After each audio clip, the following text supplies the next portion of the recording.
Hello my dear friends, നമ്മുടെ ഇന്നത്തെ reading എന്ന് പറയുന്നത് എങ്ങനെ നിങ്ങളുടെ റിലേഷൻഷിപ്പിൽ, അതായത് എങ്ങനെ നിങ്ങളുടെ ലവ് സ്റ്റോറിയിൽ നമുക്ക് ഇമ്പ്രൂവ്മെൻറ്റ്സ് അല്ലെങ്കിൽ അതെങ്ങനെ നമുക്ക് അതിൻ്റെ അകത്തൊരു ഇൻറ്റിമസിയൊക്കെ കൂട്ടാം എന്നുള്ളതിനെക്കുറിച്ചുള്ള റീഡിംഗ് ആണ് നമ്മൾ ചെയ്യാൻ പോകുന്നത്. അപ്പോൾ നമുക്ക് കിട്ടിയിരിക്കുന്ന ആദ്യത്തെ കാർഡ് എന്ന് പറയുന്നത് ഏസ് ഓഫ് വൺസ് ആണ്. അപ്പോൾ നിങ്ങളുടെ ലവ് ലൈഫിൽ ഒരു സ്പാർക്ക് ഉണ്ടാകുന്നുണ്ട്. നിങ്ങൾക്ക് നല്ല ഇൻസ്പിറേഷനും അതുപോലെ തന്നെ നല്ല ആവേശവും ഇപ്പോൾ തോന്നുന്നുണ്ട്. ഇതൊരു പുതിയ ബന്ധത്തിൻ്റെ തുടക്കമാകാം. ഇങ്ങനെ നമുക്കൊരു ഇൻസ്പിറേഷനൊക്കെ തോന്നുകയെന്ന് പറയുന്നത് ശരിക്കും ഒരു പുതിയ ബന്ധത്തിൻ്റെ ഒരു സ്റ്റാർട്ടിങ് ആവാം. അല്ലെങ്കിൽ ഇപ്പോൾ നമുക്ക് നിലവിലുള്ളൊരു ബന്ധമുണ്ടെങ്കിൽ അതിൻ്റെ ഒരു നല്ല മാറ്റത്തിനുമാകാം ഇങ്ങനെയുള്ളൊരു എന്താ പറയുക, ഒരു ഇൻസ്പിറേഷനും ഒരു ആവേശമൊക്കെ നമുക്ക് തോന്നുന്നത്. നമ്മുടെ നെക്സ്റ്റ് കാർഡ് നമുക്ക് കിട്ടിയിരിക്കുന്നത് 10 ഓഫ് പെൻറ്റക്കിൾസ് ആണ്. അപ്പോൾ നിങ്ങളിപ്പോൾ ഒരു ലോങ് ടേം കമ്മിറ്റഡ് റിലേഷൻഷിപ്പിലേക്കോ അല്ലെങ്കിൽ ഒരു മാരേജിലേക്കോ കടക്കുന്നതായിട്ടാണ് എനിക്കിവിടെ കാണാൻ പറ്റുന്നത്. അപ്പോൾ അബൻഡൻസും പ്രോസ്പെരിറ്റിയും നിങ്ങളുടെ ഈ ബന്ധത്തിൽ നിങ്ങൾക്ക് നല്ല രീതിയിൽ ഉണ്ടാവും. നിങ്ങളുടെ ബന്ധത്തിൽ അതായത് നിങ്ങൾക്കും നിങ്ങളുടെ പേഴ്സണും നല്ല ഫിനാൻഷ്യൽ സ്റ്റെബിലിറ്റി ഉണ്ടാവും. അതുപോലെ തന്നെ പരസ്പരം വളരെ സന്തോഷകരമായ ഒരു ജീവിതം കൊണ്ടുപോകാനും നിങ്ങൾക്ക് കഴിയും.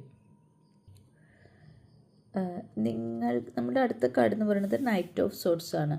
അപ്പോൾ നിങ്ങൾക്കോ നിങ്ങളുടെ വ്യക്തിക്കോ ചിലപ്പോൾ ഈ ബന്ധത്തിൽ ഒരു ഇംപേഷ്യൻസ് അല്ലെങ്കിൽ ആവേശം തോന്നും. അതായത് ഇപ്പോൾ നിങ്ങളിൽ 2 പേരിൽ ആർക്കാണെങ്കിലും ചിലപ്പോൾ നമുക്ക് ഈ ബന്ധത്തിൽ ഭയങ്കര ഒരു അക്ഷമ, അതായത് ഒരു ക്ഷമയില്ലാത്തൊരവസ്ഥ ഉണ്ടാവാം. അല്ലെങ്കിൽ നിങ്ങൾക്ക് ഒരു വളരെയധികം ആവേശം തോന്നാം. അപ്പോൾ ഇത് ഏതാണെങ്കിലും നമുക്ക് സംഭവിക്കാം ഈ ബന്ധത്തിൽ. അതുപോലെ തന്നെ ഇപ്പോൾ ഈ ബന്ധത്തിൽ തെറ്റിദ്ധാരണകളും വഴക്കുകളൊക്കെ ഒഴിവാക്കാൻ വേണ്ടിയിട്ട് നിങ്ങൾ എന്താ ചെയ്യേണ്ടതെന്ന് വെച്ചാൽ പരസ്പരം നല്ല രീതിയിൽ തന്നെ കമ്മ്യൂണിക്കേറ്റ് ചെയ്യണം. അപ്പോൾ നമ്മളുടെ ഇടയിൽ കമ്മ്യൂണിക്കേഷൻ കുറയുമ്പോൾ നമുക്ക് തെറ്റിദ്ധാരണകളും വഴക്കുകളൊക്കെ ഉണ്ടാവും.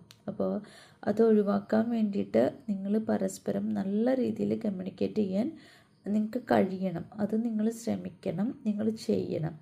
അപ്പോൾ മാത്രമാണ് നല്ല സ്മൂത്തായിട്ട് നമ്മുടെ റിലേഷൻ പോകത്തുള്ളൂ.